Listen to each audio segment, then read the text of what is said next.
2, 3, 4. 1, 2, 3, 4. 1, 2, 3, 4. Turn the beat back.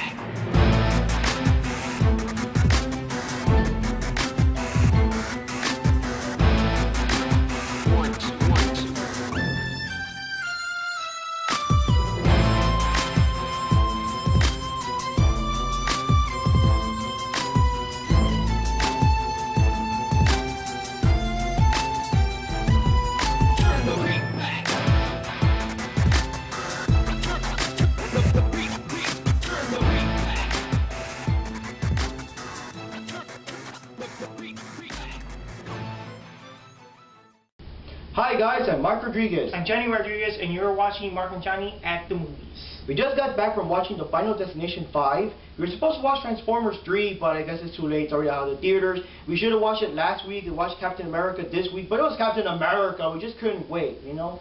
Well, anyways, this is the 5th movie, obviously, of the Final Destination stuff, and you already know, like, if you've seen the movies, it's all the same thing. A random group of people somehow survived, like, a big event that was supposed to kill lots of people, but if they were supposed to die in that tragedy, now death is coming for them and they're dying for other reasons, you know? In this particular movie, these group of people from some kind of business or whatever were supposed to go on a bus trip for some kind of, like, retreat or something, and the bridge they were on was supposed to collapse and kill everybody. This guy named Sam has a vision of everyone dying in very extreme and exaggerated ways, and he convinces his friends to get off the bus. And yeah, those 8 people survived, but since they were meant to have died in that tragic bridge collapsing thing, now death is coming for them in very weird cartoon ways.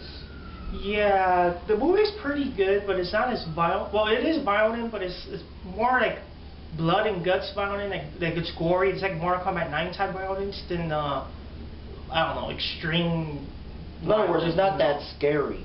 Yeah. It's more gory, and I mean, people were in the theater were even laughing at some of the deaths, and I felt like you know, fatality. Every time someone dies. Yeah, so it's obviously based on the Mortal Kombat in many ways, and of course, since it's, you know, CGI, it also makes it look somewhat cartoony. You know?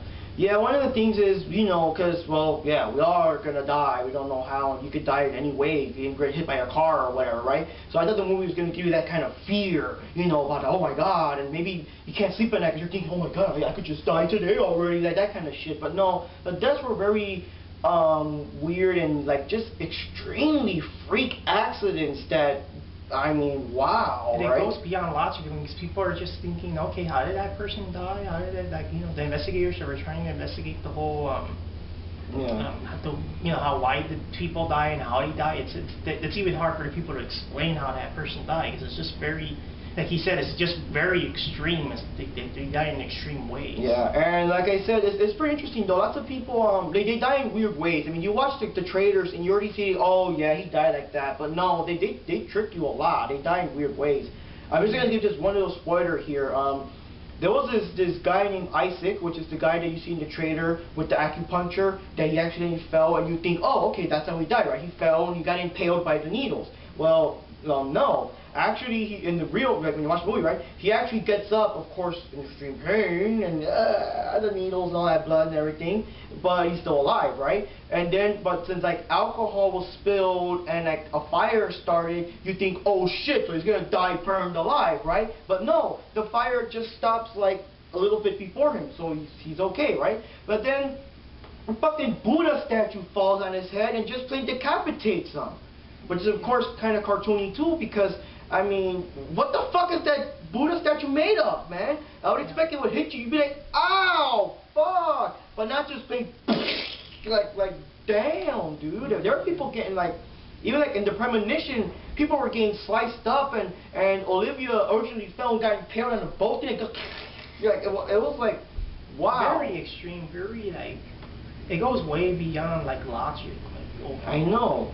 Well, anyways, I was talking to Gurex Dottie. She's the expert of more horror movies, and she probably saw all 5 of these movies, or the first 4.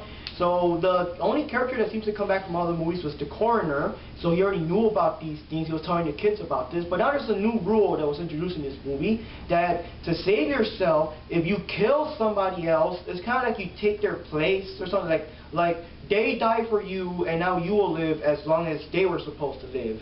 So when one of the guys named Peter, starts freaking out because he sees all his friends dying, he starts getting freaky and he's willing to kill someone to survive. So yeah, it becomes a bit of a thriller there too, Mm-hmm. Well, what I think about the movie is that it's a good movie. It's pretty passable. It's just that if you're really looking for a movie that's going to really scare you, I think Paranormal Activity does a better job of that department. This one was just way too cartoony in the way people die, and it's very weird, and they die in weird ways. It's hard to explain it to people, so it goes way beyond logic, and it's a movie just to entertain yourself. That's just about it, There's are people that like all the blood and gore stuff. I mean, like I said, people are laughing. There are some times where you think a person's dead, and then this happens, then that happens too. Like, oh come on, he suffered enough. And like Olivia was the girl you see in the trailer that died with the laser eye surgery, and like Isaac was a jerk. It's like, oh God, kill him. And Olivia started out like being a rude bitch. It's like, oh God, kill her. But then when you see what happens to her, you think, oh my God, yeah, she didn't deserve that. Because that's one thing in the movie I noticed. Death is pissed. Death is an asshole. Okay, in this movie, he doesn't just kill you in your sleepers. No, he wants you to get all shredded up and cut up and suffer like fucking hell. It's like, don't cheat death, because he's an asshole. And even in the way they were originally supposed to die in the bridge crash, I mean, God, couldn't it help they just fallen in the water and died? No, they had to be sliced up. There was a dude that, I think some wire blew by so quickly or something. I don't know what the fuck happened. The dude just exploded in the blood. Yeah, he's running and just, and I was telling Johnny, what the fuck happened? He just turned into blood. What happened? Yeah, really.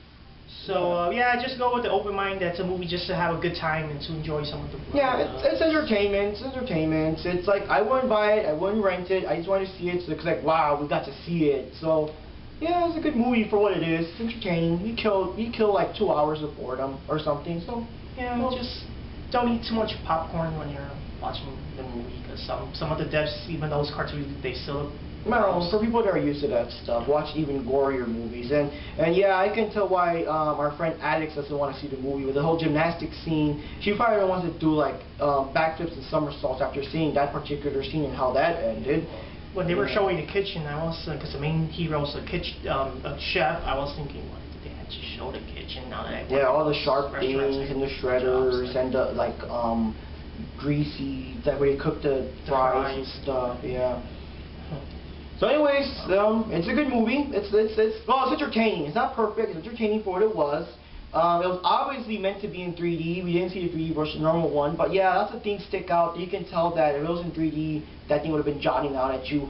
The opening credits had all this broken glass just coming at you. And I'm glad I didn't buy the 3D, because even without it, it looks like the fucking glass is going to shred your face. Yeah. I don't want to see that flying. I want glass like at my eyes. And you see weird things like a knife breaking a glass, a toy arm breaking a glass, a gas tank breaking a glass. I say, well, what the fuck? What's next? Are they gonna show like a toilet paper breaking glass, a phone book breaking glass? It's like how much glass? If it was real, not CGI that is, but if it was real glass, how many thousands of dollars you wasted on shattering glass alone for the opening credits? Wow. Well, anyways, watch the movie, have fun with it, and I think that's a wrap, right? Yeah, it's pretty good. So this is Mark and Johnny at the movies. I'm Mark Rodriguez. Johnny Rodriguez. And we'll see you at the movies. Yeah.